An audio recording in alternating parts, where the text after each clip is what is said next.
আলহামদুলিল্লাহ রাব্বিল আলামিন ওয়াসসালাতু ওয়াসসালামু আলা নবিয়িনা মুহাম্মদ ওয়া আলিহি ওয়া আসহাবিহি আজমাইন, আম্মা বাদ। সমস্ত প্রশংসা আল্লাহ সুবহানাহু ওয়া তাআলার জন্য। দরুদ এবং সালাম প্রিয় নবী মুহাম্মদ মুস্তাফা সাল্লাল্লাহু আলাইহি ওয়াসাল্লামের প্রতি। আল্লাহুম্মা সাল্লি আলাইহি আল্লাহুম্মা বারিক আলাইহি। প্রিয় ভাইরা, কোরবানি আর কয়েকদিন পরেই ইনশাআল্লাহ বিইذনিল্লাহ। ইতিমধ্যে কোরবানির প্রাক প্রস্তুতি শুরু হয়ে গেছে। আমরা অনেকেই কোরবানি করার জন্য যত প্রস্তুতি আছে সেগুলো ইতিমধ্যেই শুরু করে দিয়েছি। তো এই কোরবানিকে সামনে রেখে কয়েকটি কথা আরজ করার ইরাদা রাখি। ওমা তৌফিক ইল্লা বিল্লাহ। কোরবানি তো আলহামদুলিল্লাহ আমাদের দেশে বহু লোকেই করে, বরং ইসলামের অন্য কোনো আমল এত সংখ্যক লোকে, এত বেশি লোকে করে না, কোরবানি যত বেশি মানুষ করে। যত নামাজি আছে তার চাইতে বেশি কোরবানি দাতা পাওয়া যায়, ঠিক না? ঠিক। তো কোরবানি বিপুল সংখ্যক মানুষে করলে কি হবে, এই ইবাদতটিতে এত বেশি ত্রুটি, এত বেশি বিচ্যুতি, এত বেশি ভুলভ্রান্তি হয়, যার কারণে বেশিরভাগ লোকের কোরবানি সঠিক হয় না, বিশুদ্ধ হয় না। ফলে এই কোরবানি ইবাদত হওয়ার পরিবর্তে কোনো কোনো ক্ষেত্রে এটা বরং গুনাহের কারণ হয়। সেজন্য এই ভুলগুলো, বিচ্যুতিগুলো সম্পর্কে আমাদের কিছু ধারণা থাকা দরকার। এজন্য কিছু জ্ঞাতব্য বিষয়, কিছু প্রচলিত ভুল ত্রুটি কোরবানিকে কেন্দ্র করে, সেগুলো আমরা শুধুমাত্র আজকে পেশ করার চেষ্টা করব। আল্লাহ সুবহানাহু ওয়া তাআলা আমাদেরকে তৌফিক দান করুন। প্রিয় ভাইয়েরা, কোরবানি এটা ইব্রাহিম আলাইহিস সালাতু ওয়াস সালামের মস্ত বড় একটি সুন্নাহ। মুহাম্মদুর রাসূলুল্লাহ সাল্লাল্লাহু আলাইহি ওয়াসাল্লামেরও আদর্শ। তিনি কোরবানি নিজে করেছেন, নির্দেশ করেছেন। ওলামা একরাম অনেকেই কোরবানিকে ওয়াজিব বলেছেন, অনেকে সুন্নতে মুআক্কাদা বলেছেন। তো এই কোরবানি ইসলামী শরীয়তে অত্যন্ত গুরুত্বপূর্ণ একটি ইবাদত। অর্থনৈতিক ইবাদতের ভিতরে কোরবানি হজের এবং জাকাতের পরেই কোরবানির অবস্থান বলা যেতে পারে। এই কোরবানি এটা একাধারে অর্থনৈতিক ইবাদত, একাধারে এখানে ত্যাগের একটা বিশাল বড় শিক্ষা আছে। কোরবানির যে ভুল ত্রুটিগুলো, বিচ্যুতিগুলো আমাদের সাধারণত অহরহ হয়ে থাকে, সেই ভুল ত্রুটি, সেই বিচ্যুতিগুলোর ভিতরে সর্বপ্রথম এবং সবচেয়ে বড় এবং প্রধান ভুল হলো কোরবানির ক্ষেত্রে নিয়তের অশুদ্ধতা। বহু লোক আমরা কোরবানি করি, অথচ আমাদের কোরবানির আগে আমাদের নিয়তটাকে সাফ এবং পরিষ্কার করে নিতে পারি না। বিশেষ করে আমাদের দেশের কথা যদি আমরা বলি, আমাদের দেশের মানুষ যারা কোরবানি করেন আলহামদুলিল্লাহ, এদের ভেতরে বেশিরভাগ লোকের কোরবানি এর পিছনে সঠিক এবং শুদ্ধ নিয়ত কাজ করে না, বরং নিয়তের ভেজাল থেকে যায় বেশিরভাগ লোকের। যেমন বহু লোক আছেন, বরং আমি বলবো সমাজের বিরাট একটা অংশ আছে যারা কোরবানি করে সামাজিক মর্যাদার দিকে লক্ষ্য করে, লজ্জা থেকে বাঁচার জন্য। মানুষ কি বলবে, সমাজের মানুষ কোরবানি না দিলে কি বলবে, বহু বছর কোরবানি দিয়ে আসতেছি, এবছর না দিলে কি হবে, কেমন দেখাবে, মানুষ কি বলবে, এরকম মানসিকতা থেকে অনেকে কোরবানি করেন। অনেকে কোরবানি করেন যে নতুন আত্মীয় হয়েছে, অন্য বছর ভাগে দিলেও এবছর আর ভাগে দেওয়া যাবে না, কারণ নতুন আত্মীয় হয়েছে, তার কাছে একটা মান মর্যাদার ব্যাপার আছে। এরকম চিন্তা থেকে অনেকে কোরবানি দেয় না ভাই। মেয়ে বিয়ে দিয়েছে নতুন, তাহলে জামাইয়ের বাড়িতে রান পাঠাইতে হবে, অতএব ভাগে কোরবানি দিলে চলবে না, গোটা গরু কোরবানি দিতে হবে। সারা বছর কোরবানি, সারা জীবন কোরবানি দিয়ে আসছি, অতএব এবছর যদি না দেই, অর্থনৈতিক যত টানাটানি থাকুক না কেন, এবছর যদি না দেই তাহলে চোখ বাঁচে না। এই সমস্ত চিন্তা মানসিকতা থেকে বহু লোক কোরবানি করে না ভাই। এই কোরবানিগুলো সব অশুদ্ধ কোরবানি। আর এর বাইরে সবচাইতে বড় অংশ নিয়তের ক্ষেত্রে যে ভুলটা করে, সেটা হলো কোরবানির ক্ষেত্রে এটাকে গোশত খাওয়ার একটা উৎসব, গোশত খাওয়া, গোশত সংগ্রহ করা, অল্প পয়সায় ভালো গোশত সংগ্রহ করা, এই উদ্দেশ্যে, এই ধান্দায় সমাজের বিরাট একটা অংশের মানুষ কোরবানি করে। গোশতের উদ্দেশ্যে যদি কেউ কোরবানি করে, গোশত যদি তার মূল টার্গেট এবং আসল উদ্দেশ্য হয়, তাহলে এই কোরবানি সহি হবে? আল্লাহ সুবহানাহু ওয়া তাআলা কি বলেন? লা ইয়ানালাল্লাহু লুহুমুহা ওয়ালা দিমাউহা ওয়ালাকিন ইয়ানালুহু তাকওয়া মিনকুম। তোমাদের কোরবানির পশুর গোশত, রক্ত এর কিছুই আল্লাহর কাছে যায় না, বরং তোমাদের যে তাকওয়া, কোন মন মানসিকতা নিয়ে কোরবানি দিচ্ছ তুমি, তোমার মনের সেই তাকওয়াটুকু, এটা আল্লাহ সুবহানাহু ওয়া তাআলার কাছে পৌঁছায়। আল্লাহ সুবহানাহু ওয়া তাআলা আদম আলাইহিস সালামের দুই ছেলে হাবিল এবং কাবিল, তাদের বিষয়ে তারা আল্লাহ সুবহানাহু ওয়া তাআলার কাছে কোরবান পেশ করেছিল। কোরবান মানে হলো আল্লাহর কাছে নৈকট্য অর্জনের জন্য সাদাকা পেশ করেছিল। আল্লাহ সুবহানাহু ওয়া তাআলা কোরআনে কারিমে সেই প্রসঙ্গে বলতে গিয়ে বলেন, ইয তাকাররাবা কুরবানান ফাতুকুব্বিলা মিন আহাদিহিমা ওয়া লাম ইউতাকাব্বাল মিনাল আখার। দুই ভাইয়ে কোরবানি করেছিল, আদম আলাইহিস সালামের দুই ছেলে। একজনটা আল্লাহ সুবহানাহু ওয়া তাআলার পক্ষ থেকে কবুল হয়েছে, আরেকজনটা কবুল হয় নাই। কেন কবুল হয় নাই? আর একজনটা কবুল হয়েছে যে, সেটা কেন হয়েছে সে প্রসঙ্গে আল্লাহ সুবহানাহু ওয়া তাআলা বলেন, ইন্নামা ইয়াতাকাব্বালুল্লাহু মিনাল মুত্তাকিন। ইন্নামা ইয়াতাকাব্বালুল্লাহু মিনাল মুত্তাকিন, নিঃসন্দেহে আল্লাহ সুবহানাহু ওয়া তাআলা কেবল মুত্তাকিদের পক্ষ থেকেই গ্রহণ করেন। মুত্তাকিদেরটাই আল্লাহ তাআলা কি করেন? কবুল করেন। তাহলে বোঝা গেল কোরবানি সবাইটা আল্লাহর কাছে মাকবুল হয় না। সবার কোরবানি কি হয় না ভাই? আল্লাহর কাছে গ্রহণযোগ্য হয় না। আল্লাহর কাছে গ্রহণযোগ্য হয় কার কোরবানি? যার ভিতরে তাকওয়া আছে, যে তাকওয়ার তাড়নায় কোরবানি করেছে।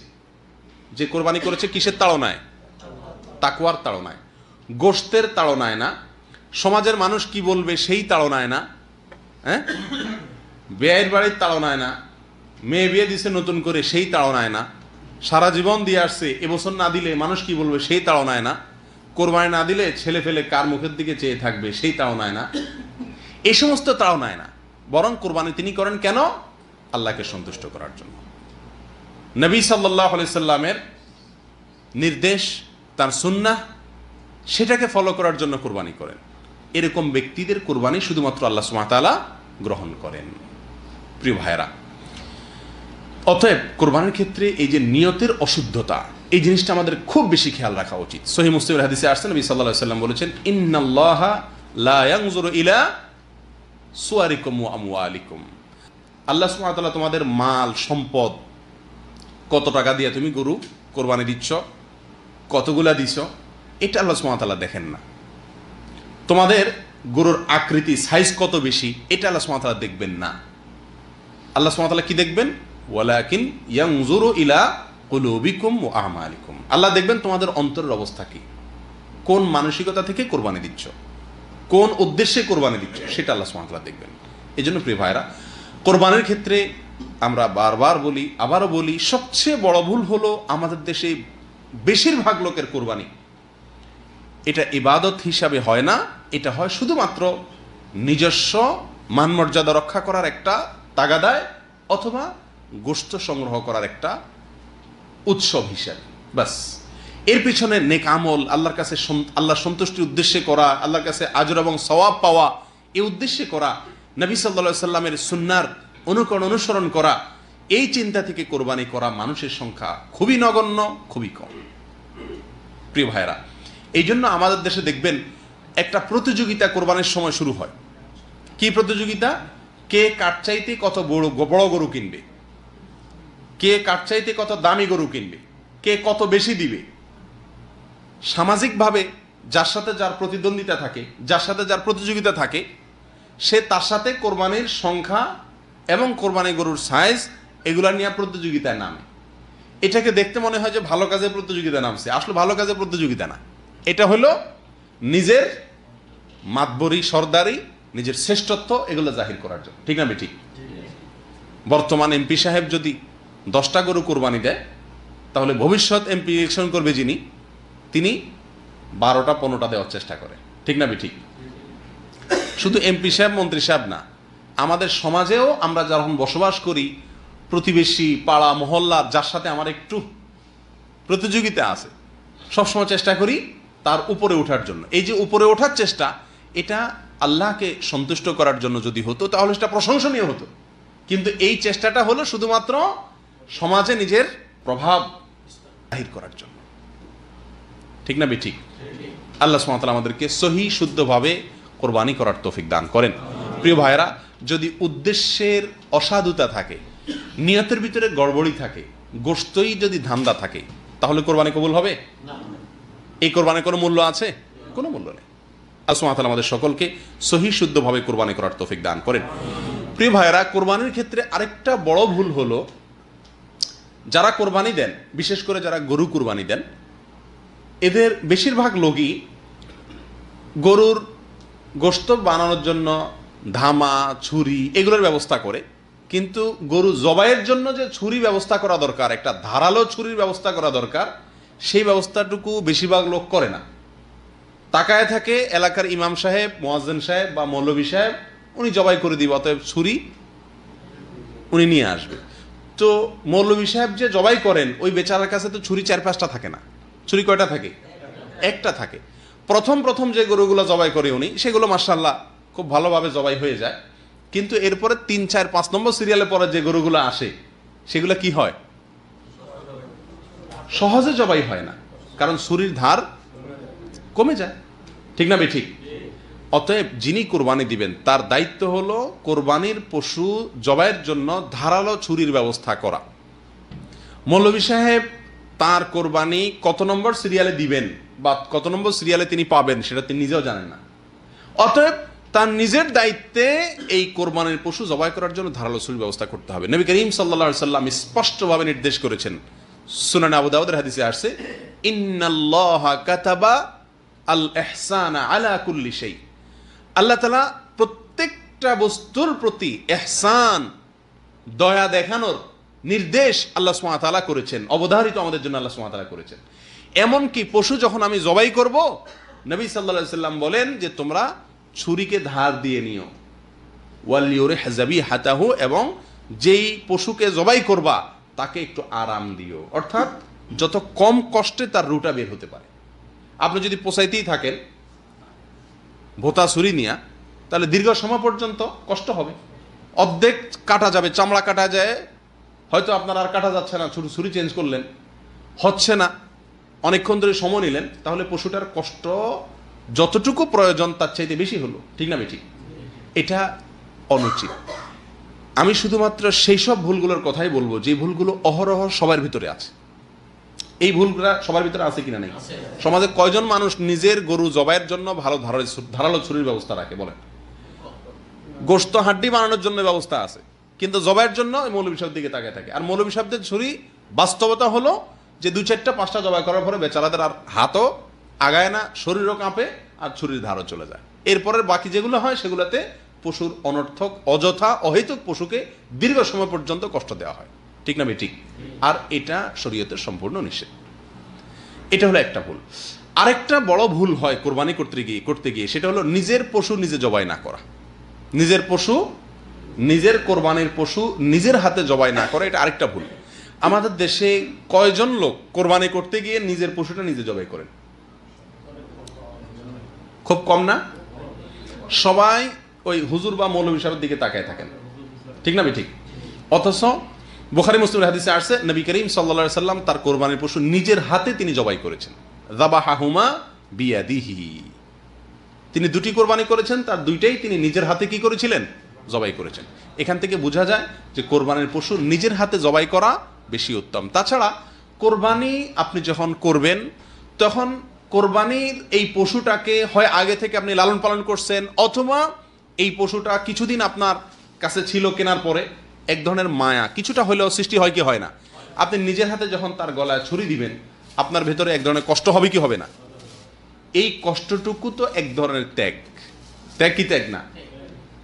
এই জন্য নিজের হাতে যখন আপনি কোরবানি করবেন তখন কোরবানির ভিতরে ত্যাগের মাত্রাটা অনেক বেশি থাকে। সেজন্য একজন মানুষ চেষ্টা করা উচিত যে আমার নিজের পশুটা আমি কোরবানি করব। কোরবানি করার ছুরি নাই, হুজুরের কাছে ছুরি আছে, হুজুরের ছুরি তো আমাকে দিবে না, প্রয়োজনে হুজুরকে ছুরি বানানিয়া টাকা দিয়ে দিব, কিন্তু আমারটা আমি করার চেষ্টা করব। আমার দেশে যারা নিজের কোরবানি নিজে করেন না, তারা 2 কারণে করেন না। 1 নম্বর হলো যে কোরবানির অনেক দোয়া দুরুদ আছে, এই সমস্ত দোয়া দুরুদ আমরা জানি না, হুজুর সাহেব পারে অতএব উনি করে দেখ। ঠিক না বেঠিক? অথচ কোরবানি করার জন্য তেমন কোনো দোয়া দুরুদের প্রয়োজন নাই। সহিহ বুখারীর হাদিসে আসছে নবী সাল্লাল্লাহু আলাইহি সাল্লামের কোরবানির প্রসঙ্গে যে তিনি সাম্মা ওয়া কাব্বার, বিসমিল্লাহ বলছেন, আল্লাহু আকবার বলছেন। জবাইয়ের সময় কি বলছেন? বিসমিল্লাহি আল্লাহু আকবার। অতএব জবাই করার শুরুতে আর কোনো দোয়া নাই, একটাই দোয়া, বিসমিল্লাহি আল্লাহু আকবার। এটা জানা না এমন মানুষ কে আছে বলেন? সবাই জানে। ঠিক না বেঠিক? অতএব নিজের পশু নিজে কোরবানি করার হিম্মত থাকা উচিত কি উচিত না? আরেকটা কারণে নিজের পশু নিজে জবাই করে না, সেটা হলো যে যদি আমি জবাই করতে যাই আমার তো জবাইয়ের সিস্টেম জানা নাই, কোন জায়গায় পোজ দেবো কোন জায়গায় পোজ দেবো না। মৌলভী সাহেব বেচারা জবাই করতে করতে অভ্যাস হয়ে গেছে, উনি জানায় কোন জায়গায় পোজ দিতে হবে। এই কারণে অনেকে করে না।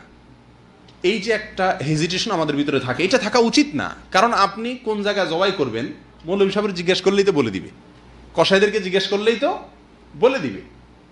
এটা তো খুব কঠিন কিছু না, সামান্য একটু জায়গা, 1 বিঘত জায়গা গলাটুকু, এর ভিতরে মাঝখান বরাবর প্রায় জবাই করতে হয়। আপনি আশপাশে যারা অভিজ্ঞ তাদের যে কাউকে জিজ্ঞেস করলে হয়ে যায়। অতএব যে অজুহাতে আমরা নিজের কোরবানির পশু নিজে জবাই করি না, সেই অজুহাতের একটাও যৌক্তিক না, গ্রহণযোগ্য না। ঠিক না ঠিক? অতএব নিজের কোরবানির পশু নিজে জবাই করার চেষ্টা করা উচিত। এটাও আমাদের সমাজের মানে হাজারের ভিতরে 2-4-10 জনে 20 জনে করে কিনা সন্দেহ আছে। ঠিক না ঠিক? অতএব এটা লক্ষ্য করা উচিত আমাদের। আরেকটা বড় ভুল হয় আমাদের, সেটা হলো কোরবানির পশু জবাই করার আগে আমরা মনে করি যে ভাগে কোরবানি দিলে, যে কয় ভাগে কোরবানি দিচ্ছে, যে কয়জনে কোরবানি দিচ্ছে তাদের সবার নামের লিস্ট লিখে যিনি জবাই করেন তিনি পড়ে ওই নামগুলা তারপরে জবাই করতে হয়। ঠিক না ঠিক? এই জন্য আমরাও লিস্ট আগে ভাগে লিখে রাখি এবং ওই মৌলভী সাহেবের হাতে ধরাই দিই। মৌলভী সাহেব একটা একটা করে মন্ত্রের মতো করে নামগুলা পড়ে, এরপরে বিসমিল্লাহ আল্লাহু আকবার কইলা জবাই করে। আর যে নাম না পড়ে জবাই করছে মৌলভী সাহেব, তো মৌলভীর টাকা কেউ দিবে না, কারণ ভক্তিই হবে না। ঠিক না ঠিক? অথচ এই কাজটার কোনো ভিত্তি নেই, কোনো ভিত্তি নেই। শরীয়তে জবাইয়ের আগে যে কয়জনে কোরবানি দিচ্ছেন ভাগে দেন আর একাই দেন, যারা কোরবানি দিচ্ছেন তাদের নাম মুখে নেওয়া, উল্লেখ করার কোনো নির্দেশনা ইসলামী শরীয়তে নাই। এটা কোত্থেকে আসছে আল্লাহ ভালো জানে, এটা একটা ভুল ধারণা। তবে হ্যাঁ, নবী করিম সাল্লাল্লাহু আলাইহি সাল্লাম জবাই করার পরে আল্লাহর কাছে দোয়া করছেন, আল্লাহুম্মা তাকাব্বালহু মিন্নি, আল্লাহ এই পশুটা আমি আমার পক্ষ থেকে কোরবানি করলাম, আমার পক্ষ থেকে তুমি কবুল করো। অতএব যদি কয়েকজন মিলে দেয় তাহলে এবার বলা যেতে পারে আল্লাহ এটা আমাদের সবার পক্ষ থেকে তুমি কবুল করে নাও, যথেষ্ট। আর এখানে যদি নাম উল্লেখ করতে চান বলেন আল্লাহ আমি আব্দুর রহিম, আব্দুর রহমান, আব্দুল্লাহ, আব্দুল সবুর, আমরা কয়েকজন মিলে কোরবানি করছি, আল্লাহ আমাদের সবগুলো আপনি কবুল করেন, বাস। এটা জবাই করার শেষে আপনার নিজের ভাষা বলতে পারেন, মুস্তাহাব, বলাও কোনো জরুরি না। কথা বুঝে আসছে ভাই?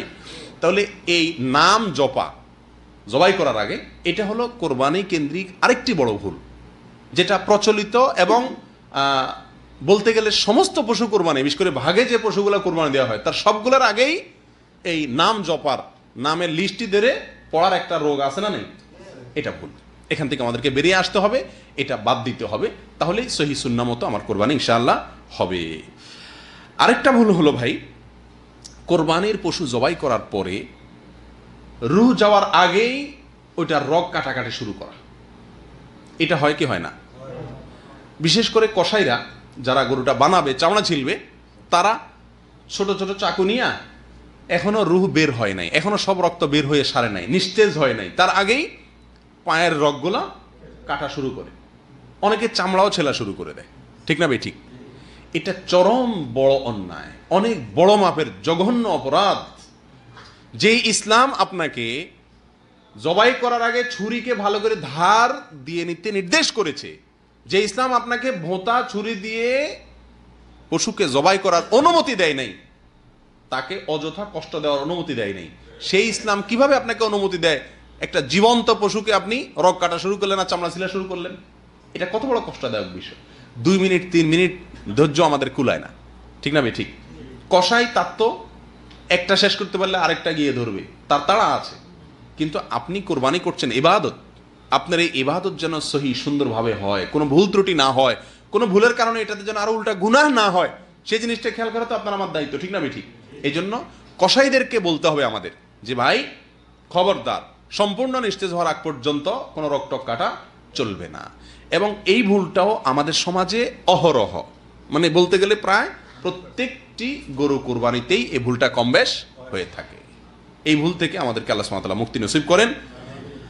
প্রিয় ভাইয়েরা, আরেকটি ভুল হলো, এই ভুলটা পরিমাণে সবচাইতে বেশি, 100% বলা যেতে পারে, 100 ভাগ লোক কোরবানি করতে গিয়ে ভুলটা করে। সেটা হলো কোরবানির পশু যারা বানায়, কসাই, তাদেরকে পারিশ্রমিক দেওয়া হয়। ঠিক না ঠিক? পারিশ্রমিক হিসাবে নগদ টাকা তাদের সাথে চুক্তি থাকে, 1000-এ কত টাকা, এরকম একটা সিস্টেম আছে। এই সিস্টেমে গোটা গরু বলেন, ছাগল বলেন, এটা তারা বানায়। এই তাদের সাথে যে অর্থ চুক্তি থাকে পারিশ্রমিক হিসাবে, এই পারিশ্রমিকের বাইরে তাদেরকে আবার কোরবানির পশু থেকে কি দেওয়া হয়? গোশত দেওয়া হয়। যদি তাদেরকে অন্য 10 জনের মতো দেওয়া হয় তাহলে তাতে কোনো আপত্তি নেই, কিন্তু তারা যেহেতু গরু বানাইছে সেই হিসাবে তাদেরকে অন্য 10 জনকে হয়তো আধা কেজি 1 পোয়া করে আপনি দিচ্ছেন, সাধারণ যাদেরকে দান করছেন, কিন্তু এদেরকে 2, 4, 5 কেজি দিচ্ছেন। কেন? তারা কষ্ট করছে, পরিশ্রম করছে তারা, এই জন্য তাদেরকে দিচ্ছেন। তাহলে পারিশ্রমিক হলো।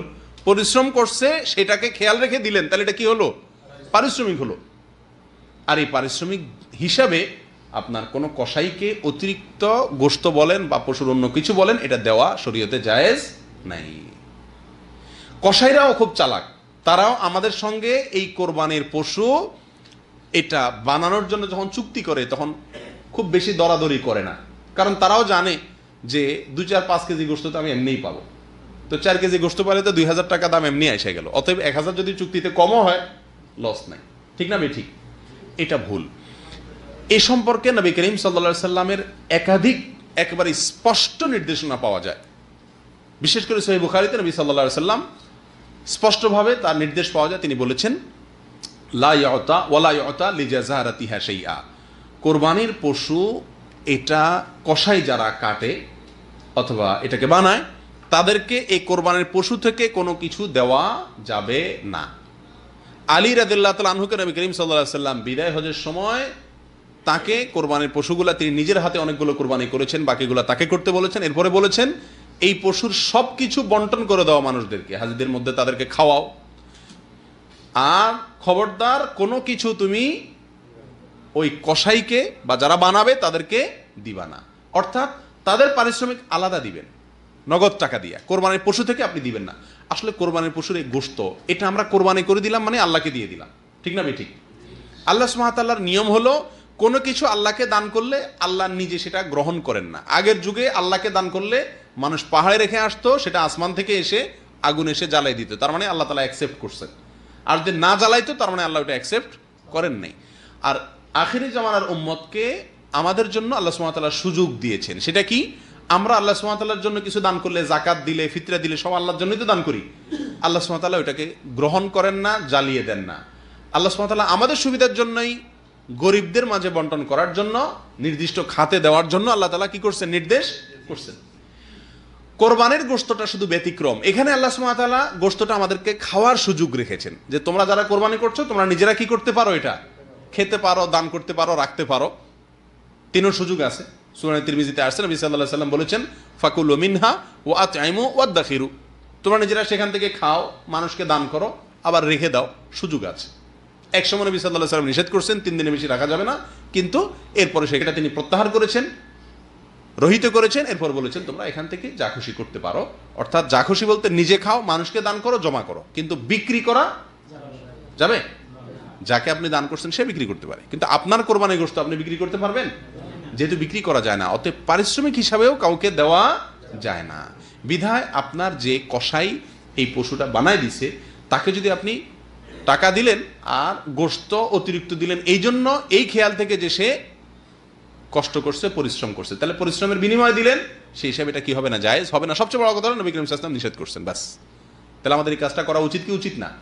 সারা বাংলাদেশে কসাইকে গোশত দেয় না এরকম কোরবানি করেনেওয়ালা কয়জন লোক আছে বলেন? একজনও আপনারা দেখছেন আজ পর্যন্ত? অথচ উচিত হলো কসাইকে আগে ভাগে বলে দেওয়া যে বাবা তুমি এই গরু বানাইতে কত টাকা নিবা বলো, আর মাথায় রেখো তোমাকে কিন্তু আমি কোনো গোশত দেবো না, যদি দেই তো অন্য 10 জনকে যেভাবে দেবো তোমাকেও সেই হারে দেবো, তুমি এটা বানাইছো সেই হিসাবে তোমাকে আমি এক্সট্রা কোনো গোশত দেবো না। এই কথা সাফ এবং পরিষ্কার তাকে আগে থেকে বলে দেওয়া উচিত। ঠিক না ঠিক? তো এই ভুলটা অহরহ হয়, এটা আমাদের খেয়াল রাখা উচিত। আল্লাহ তাআলা আমাদেরকে বুঝার তৌফিক দান করেন। শুধু কসার ক্ষেত্রে না, এই একই সমস্যা হয় আশপাশের অনেক লোক হেল্প করতে আসে, গরিব লোকজন, তারাও দেখা যাচ্ছে হেল্প করছে, এই জন্য তাদেরকে আমরা কি দিচ্ছি? কিছু গোশত দিচ্ছি, বাড়ায় দিচ্ছি, এটাও জায়েজ নাই। একই কথা, তাকেও পারিশ্রমিক দেওয়া হলো। আপনি যদি সে গরুটা বানাইলে যা দিত, গরুটা না বানাইলে যা দিতেন, গরুটা বানানোর পরেও সে পরিমাণ দিচ্ছেন, তাতে অসুবিধা নেই। কিন্তু গরুটা বানাইছে সেই জন্য তাকে আপনি বেশি দিলেন, এই বেশি অংশটুকু যেটা দিলেন এটা জায়েজ হলো না, এটা না জায়েজ হয়ে গেল। আমি কি কথা বুঝতে পারছি? আল্লাহ তাআলা আমাদেরকে সবাইকে এই সমস্ত ভুল থেকে বেঁচে থাকার তৌফিক দান করেন। প্রিয় ভাইরা, আরেকটা ভুল হলো কোরবানির পশু বিশেষ করে বিক্রি করা, দাম দর করে বিক্রি করে, আমরা গরিবের সুবিধার জন্য বিক্রি করে টাকাটা রেখে আবার গরিবকে দান করি। সেটা না করে গোটা চামড়াটাই যদি দান করা যায়, বিভিন্ন মাদ্রাসা থেকে কালেকশনে আসে, অনেক গরিব লোক থাকে, গোটা চামড়াটাই যদি সরাসরি দান করে দেওয়া যায় সেটা সবচাইতে ভালো। কথা বোঝা আসছে? বিক্রি না করে গোটা চামড়াটাই যদি আপনি দান করেন সেটা সবচাইতে ভালো। কারণ আলী রাদিয়াল্লাহু তাআলা আনহুকে নবী করিম সাল্লাল্লাহু আলাইহি সাল্লাম কোরবানির যে পশুগুলো বিদায় হজের সময় নবী সাল্লাল্লাহু আলাইহি সাল্লাম জবাই করছেন, বাকিগুলো আলী রাদিয়াল্লাহু তাআলাকে দিয়ে জবাই করাইছেন। সেই পশুগুলোর পরে ওনাকে নির্দেশনা দিয়েছেন নবী সাল্লাল্লাহু আলাইহি সাল্লাম, ডিরেকশন দিয়ে দিয়েছেন কি হবে এগুলার। তখন তিনি একটা একটা করে আলাদা বলে চামড়ার কথাও বলছেন যে চামড়াটুকু তুমি দান করে দিবে। তো আমরা যারা বিক্রি করে আমরা খাই না, টাকাটা আমরাও গরিবরে দিয়ে দেই সবাই, কিন্তু বিক্রি করে টাকা দেওয়ার চাইতে আপনি সরাসরি চামড়া দান করা, এটা হলো সবচাইতে উত্তম এবং নির্ভেজাল। এটা আমাদের খেয়াল রাখা উচিত। আরেকটা ভুল হলো ভাই, কোরবানির গোশতের ক্ষেত্রে সামাজিকভাবে বন্টন করার একটা সিস্টেম অনেক এলাকাতে প্রচলিত আছে। অর্থাৎ ভাগে কোরবানি দিলে সমাজের মোড়ল মাতবররা সব কোরবানি থেকে, গরু হোক ছাগল হোক, সেখান থেকে 3 ভাগের 1 ভাগ গোশত উঠায় নেয়, কালেকশন করে, এরপরে সমাজের গরিবদের মাঝে সেটা বন্টন করে। এটা আরেকটা অন্যায় কাজ।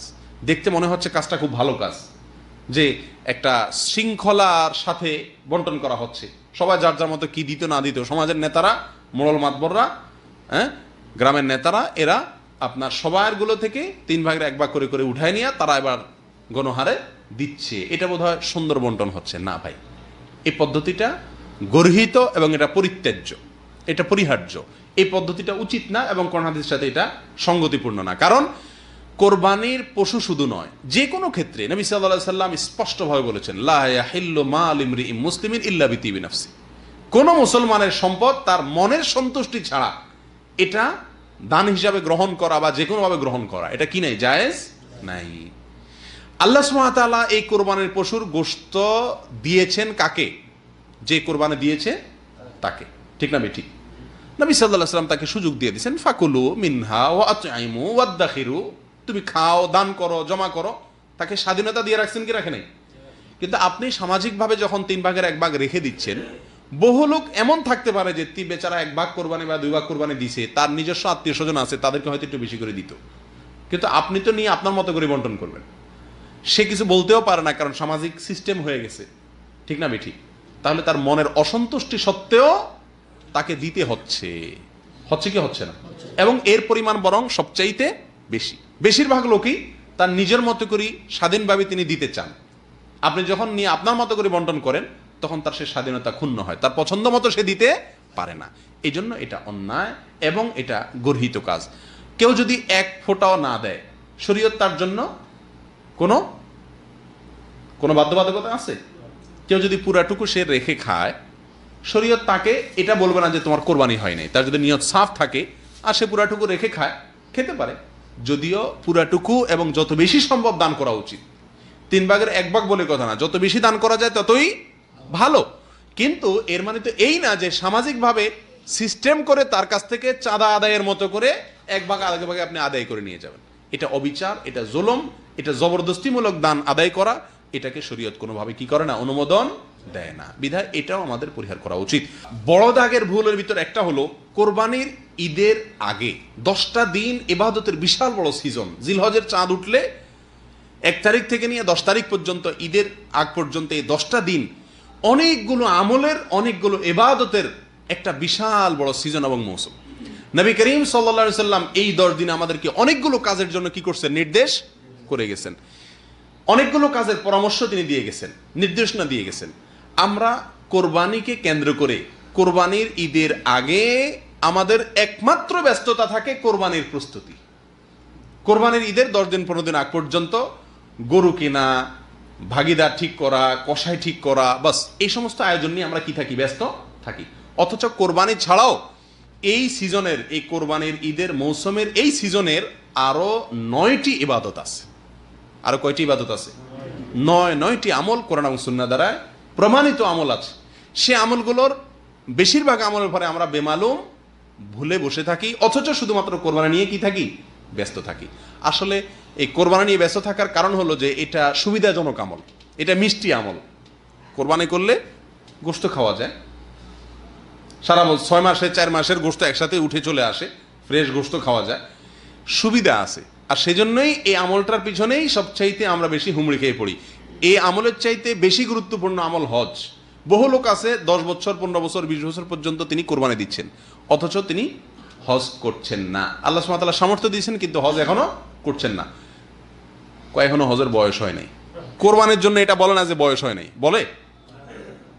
একজন যুবক মানুষ, ইয়াং মানুষ, নতুন চাকরি করে, ব্যবসা বাণিজ্য আছে, কোরবানি করে, আছে না? কিন্তু হজ করতে বলে যে এখনো বয়স হয়নি। কোরবানির গুরুত্ব বেশি না হজের গুরুত্ব বেশি? হজের গুরুত্ব বেশি। হজ ইসলামের রোকন, ফরজ, সেই হজের কোনো খবর নাই। ঠিক তেমনি ভাবে কোরবানির পাশাপাশি এই 10 দিনের আরো অনেক আমলের ভিতরে একটা আমল হলো তাকবীর, তাহলিল, তাহমিদ পাঠ করা। নবী সাল্লাল্লাহু আলাইহি ওয়াসাল্লাম বলেছেন, ফাআকসিরু ফীহিন্না মিনাত তাকবীরি ওয়াত তাহলিলি ওয়াত তাহমিদি। জিলহজের প্রথম দশক আসলে তোমরা বেশি বেশি আল্লাহু আকবার, আল্লাহু আকবার, লা ইলাহা ইল্লাল্লাহু, আল্লাহু আকবার, আল্লাহু আকবার, ওয়ালিল্লাহিল হামদ, এভাবে এবং আরো বিভিন্ন ফরম্যাটে সাহাবায়ে কেরাম থেকে বর্ণিত আছে। যেভাবে হোক আল্লাহর বড়ত্ব বর্ণনা করা, প্রশংসা বর্ণনা করা, একত্ববাদে বর্ণনা করা, এটা বেশি বেশি এই দিনগুলোতে করতে বলা হয়েছে। সাহাবী আবু হুরায়রা এবং আব্দুল্লাহ ইবনে ওমর রাদিয়াল্লাহু তাআলা আনহুমা তারা বাজারে চলে যেতেন এই দশকে। কেন? জোরে জোরে তাকবীর বলবেন যাতে শুনে অন্যরা পড়তে পারে। কত উৎসাহ তাদের ভিতরে এই আমল করার ব্যাপারে। কোরবানি করেন কিন্তু সারা এই 10 দিনের ভিতরে 10-12 তাকবীর পড়েন নাই, এরকম লোকের সংখ্যাই আমাদের সমাজে সবচাইতে বেশি। আপনি কোরবানির গুরুত্ব বুঝলেন, তাকবীরের গুরুত্ব বুঝলেন না। সাহাবীদের ভিতরে এত বেশি পরিমাণে কোরবানি করার সামর্থ্য ছিল না, এত বেশি পরিমাণ কোরবানি ছিল না, কিন্তু তাকবীরের আমলটা সবাই কম বেশি করার চেষ্টা করতেন। কোরবানি যত বেশি আমাদের দেশে দৃশ্যমান দেখা যায়, তাকবীরের আমলটা দৃশ্যমান দেখা যায়। বাজারে কোনো তাকবীরের আওয়াজ শোনা যায়? ঘরে, বাড়িতে, আশপাশে কোথাও না। সৌদি আরবে আপনারা দেখবেন যে সৌদিয়ানরা বেশিরভাগ লোকেরাই ছাগল দিয়ে কোরবানি দেয়, দুম্বা দিয়ে কোরবানি দেয়, একটা বা দুইটা দেয় বড় জোর। অনেকে আছে বিভিন্ন সংস্থায় দিয়ে দেয়, সেখান থেকে অর্ধেক গোশত আনে, অনেক সময় আনেও না। এ হলো তাদের কোরবানির চিত্র। ওট, গরু এরা ইচ্ছা করলে দিতে পারে কি পারে না? টাকার তো অভাব নাই। কিন্তু আমাদের দেশে মাশাআল্লাহ একটু সামান্য কিছু টাকার মালিক হলে গোটা গরু কোরবানি দেয়। ঠিক না বেঠিক? আপনাকে শরীয়ত তো 50,000, 60,000, 70,000, 80,000 টাকা খরচ করে কোরবানি দেওয়ার জন্য আপনার জন্য বাধ্যতামূলক তো করে নাই। আপনি একটা ছাগল দিলেই তো হয়ে যায়। এখানে আপনি এতগুলো টাকা খরচ করতে পারছেন মাশাআল্লাহ, অথচ হজ করেন নাই। এরকম লোকের সংখ্যা বেশি না? কি বলেন? 80,000 টাকা করে যদি আপনি কোরবানি দেন এবং গোটা গরু একা দেন, আপনার 4-5 বছরের কোরবানির টাকা যদি সেভ করেন, শুধু ছাগল দেন, তাহলে তো ওই টাকা দিয়েই আপনি হজ করতে পারেন। ঠিক না বেঠিক? আমাদের প্রবাসীদের মধ্যে বেশিরভাগ প্রবাসীরাই চেষ্টা করে যে একা কি করবে, একটা গরু কোরবানি দিবে। শরীয়তে এক্ষেত্রে আপনাকে অতিরিক্ত খরচ করলে সেটা আপনার নেকামলের পাল্লা ইনশাল্লাহ যোগ হবে, এটা ভালো কাজ, সন্দেহ নাই, আমি নিরুৎসাহিত করছি না, আপনি পারলে দেন। কিন্তু আপনি এটা করতে গিয়ে এর চেয়ে গুরুত্বপূর্ণ কাজ যেন ছুটে না যায়। আর এখানে যেন বেশি টাকা খরচটা অন্য কোনো ধান্দায় না হয়, আল্লাহকে সন্তুষ্ট করার জন্য যদি হয়, তাহলে তো এটা আপনি গরিব এলাকায় কোরবানি করে দিতে পারেন। অনেক সৌদিয়ানদেরকে দেখা যায় তারা আফ্রিকার বিভিন্ন দেশে টাকা পাঠায় দেয়। কেন? তাদের টাকা দিয়ে সেখানে কোরবানি দিয়ে গরিবরা গোশত খেয়ে নেবে, তারা সওয়াব পাবে। আমরা কয়জন লোক আছি কোরবানি করে এই টাকা আমরা কি করছি? কোরবানির টাকা কোনো গরিব এলাকা দিয়ে দিছি। এই যে এখন বন্যা চলছে সারা দেশে, গরিব এলাকাতে বন্যার্থদের মাঝে ওই এলাকাতে আমি পাঠাই দিলাম বিশ্বস্ত কোনো এলাকার মাধ্যমে, সেখানে কোরবানি করে গোশত মানুষকে দিয়ে দিল, আমার কিছু লাগলো না, আমার বাড়িতে কিছুই হলো না, আমি সওয়াব পাইলাম। কি বলেন? এরকম সৎসাহস করার এর মানুষ কয়জন আছে আমাদের সমাজে? কি বলেন? খুবই কম না? কি বলে আমার বাড়িতে কোরবানি হবে না, মানুষ কি বলবে? মানুষ বলবে এটা কি? সবাই কোরবানি করবে, আমার বাচ্চারা কার দিকে চেয়ে থাকবে? যাই হোক, এই সমস্ত উদ্দেশ্যের কারণে আমরা এই দশকে শুধুমাত্র কোরবানি নিয়েই পড়ে থাকি। কোরবানির চাইতে গুরুত্বপূর্ণ অথবা তার কাছাকাছি গুরুত্বের আরো অনেক আমল আছে, সেই আমলগুলো আমরা বেমালুম ভুলে যাই। এই ভুলটা থেকে আমাদেরকে বেরিয়ে আসতে হবে। সর্বশেষ যে ভুলটির কথা বলবো সেটা হলো, আমাদের দেশে যারা কোরবানি করি আমরা, গরু হোক ছাগল হোক, প্রত্যেকেই যার যার পশু কোরবানি করে কোন রকম সেখানে পানির পশুর বর্জ্য, ময়লা, রক্ত সেখানে একটু পানি টানি ঢেলে দিয়ে গোশতগুলা নিয়ে বাসায় চলে যায়। ঠিক না বেঠিক? বুড়িটারে গটরট রাস্তার আশেপাশে কোনো জায়গায় খাল বিল কিছু একটা পাইলে সেখানে কোনো রকম ময়লাগুলা বর্জ্যগুলা ফেলে বুড়িটা নিয়ে আমরা বাসায় চলে যাই। ঠিক, এটা জঘন্য একটি ভুল এবং এই ভুলটি আমাদের দেশে প্রত্যেকটি কোরবানিকারী ব্যক্তি করছে। আরেকজনে যদি কোনো কষ্টদায়ক বস্তু ফেলে সেটা সরানো, এটা ইমানের অঙ্গ। আর আপনি নিজেই যদি এমন কিছু ফেলেন যেটা অন্যের কষ্টের কারণ হয়, তাহলে সেটা কি হবে? উল্টা কুফুরির অঙ্গ হয়ে যাবে না সেটা? জন্য এই জিনিসটা আমাদের সকলের খেয়াল করা উচিত যে আমার কোরবানির পশুর রক্ত হোক, বর্জ্য হোক, কোনো কিছু ফেলে যাব না। কোরবানি ঈদের পরে আমাদের দেশে শহরে বলেন, গ্রামে বলেন, কোথাও রাস্তা দিয়ে চলাচল করা যায় না 2-4-10 দিন 20 দিন, ঠিক না বেঠিক? গন্ধ, নাকে হাত দিয়ে চলতে হয়। আপনি এই রাস্তাকে, রাস্তার আশপাশকে রক্ত দিয়ে, বর্জ্য দিয়ে নষ্ট করে দিলেন। কষ্ট করছে সাধারণ মানুষ, অন্য মানুষ, পথচারীরা নাকে হাত দিচ্ছে, এদের সবার অন্তরের বদদোয়া লাগতেছে কি লাগতেছে না? অটোমেটিকলি আপনার আমলনামে একটা গুনাহ যোগ হয়ে যাচ্ছে। যত মানুষকে কষ্ট দিচ্ছেন, প্রত্যেকটা মানুষকে কষ্ট দেওয়া একটা গুনাহ, এর কারণে আপনার আমলনামা যোগ হয়ে যাচ্ছে। আল্লাহ সুবহানাহু ওয়া তাআলা আমাদের সকলকে এই সব বিষয়গুলোকে মাথায় রেখে সহি শুদ্ধভাবে, সম্পূর্ণ সঠিকভাবে কোরবানি করার তৌফিক দান করুন। বাস্তব কথা, আমাদের দেশের শত শত হাজার হাজার লক্ষ লক্ষ লোক কোরবানি করে মাশাআল্লাহ, কিন্তু এর ভিতরে সীমিত সংখ্যক সামান্য কিছু লোকের কোরবানি হয়তো মাকবুল হয়, গ্রহণযোগ্য হয়। এর সবচেয়ে বড় সমস্যা হলো অন্তরের অশুদ্ধ নিয়ত। আমি কেন কোরবানি করছি, এই জিনিসটাকে আমরা ভালো করে নিজেরা শুদ্ধ এবং সঠিক করতে পারিনি। আর এই কারণে আমাদের কোরবানিগুলো কি হয় না, গ্রহণযোগ্য হয় না। আল্লাহ সুবহানাহু ওয়া তাআলা আমাদের সকলকে সংশোধন হওয়ার এবং বিশুদ্ধভাবে কোরবানি করার তৌফিক দান করুন। জাযাকুমুল্লাহ ওয়া আখিরু দাওয়ানা আনিল হামদুলিল্লাহি রাব্বিল আলামিন।